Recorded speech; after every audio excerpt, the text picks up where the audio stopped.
young fellers. It's been 25 years ago now that this story popped out of my mouth, and I had no idea where it come from. I'll tell you where it come from later. Two fine young fellers, maybe 13, maybe 14 years old, and them boys have been out. I am sorry to report, them boys have been out stealing. Y'all to do that. They weren't stealing watermelons. It was too late in the season, and a boy would never go out and steal like a cow. That would have been illegal. What they were stealing was pawpaws, because they didn't have a good pawpaw tree in there. I'm getting blank looks from a mighty lot of you. A pawpaw is a fruit. Oh, yes. Yeah. They grow stunningly enough on a pawpaw tree. They get from a little bigger than a persimmon up to, I have seen huge ones the size of small dinner plates. Ugly suckers. They're kind of leathery and green, and then they turn yeller, and then they get really mildewy looking and black. That's when they're ripe. Oh, but the country kids are nuts about them. They call them Ozark bananas, too, because they taste a little like a cross between a banana and a cantaloupe and your dog. There is that undertaste. And if you've got a good tree, you better send it with a loaded gun when they get ripe, because the kids will rob you blind. Well, the old boy with the best tree in town, he was out there, had his gun loaded up, rock salt, didn't want to kill him, just wanted to sting him. He's out there patrolling under his pawpaw tree, because it is the finest pawpaw tree. And all of a sudden he realizes, whoo, the sun's going down. I ain't milked my cows, but I'm protecting my pawpaws. But the sun's going down and the cows are moving, and he went to milk. Them two boys couldn't believe it. They made a pawpaw tree run right there at the edge of dark.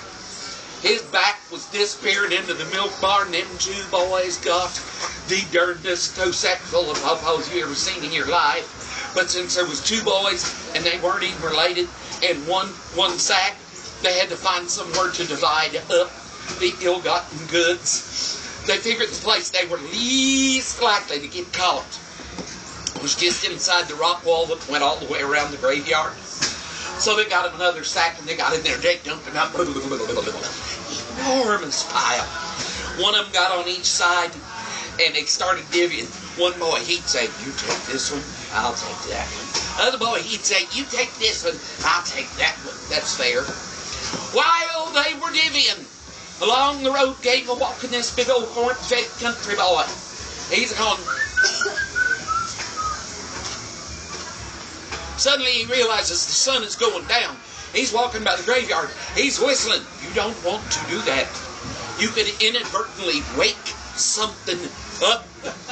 So he shut up. And when he shut up, what he heard was them boys just a couple feet from him going, you take this one, I'll take that one. You take that one, I'll take that one. Scared to 4-inch it to death. First thing he did was keep from screaming right out loud. He whooped around and started running toward his house going, he got close enough to the house, unclamped, and commenced to screech, Daddy, Daddy, Daddy, Daddy. He ran up there and said his daddy. Sweet old man hadn't stirred a step with a rheumatism in 10 solid years.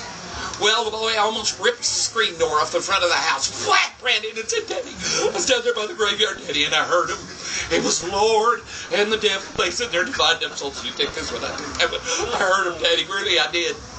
His daddy looked up at him and he said, son, you've been in the liquor again, ain't you? You didn't hear no such. He said, well, I did across part road to die. He said, son, you heard him, I want to hear him too. He said, well, come on, Dad, I'll show you where. He said, son, you know I ain't walked a step with the rheumatism in 10 solid years. Pick me up and carry me down there.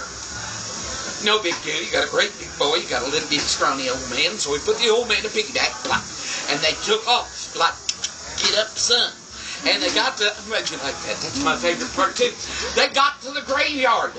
Them boys has so many pawpaws. They're still in there. You take this one, I'll take that one, I'll take that one. Now the daddy and the son in piggyback. You understand? The sun is down. It is almost pitch black dark. They got closer and closer until their ears is almost up on top of them boys on the other side of the wall. About that time, one voice said to the other and said, is there any more of them left?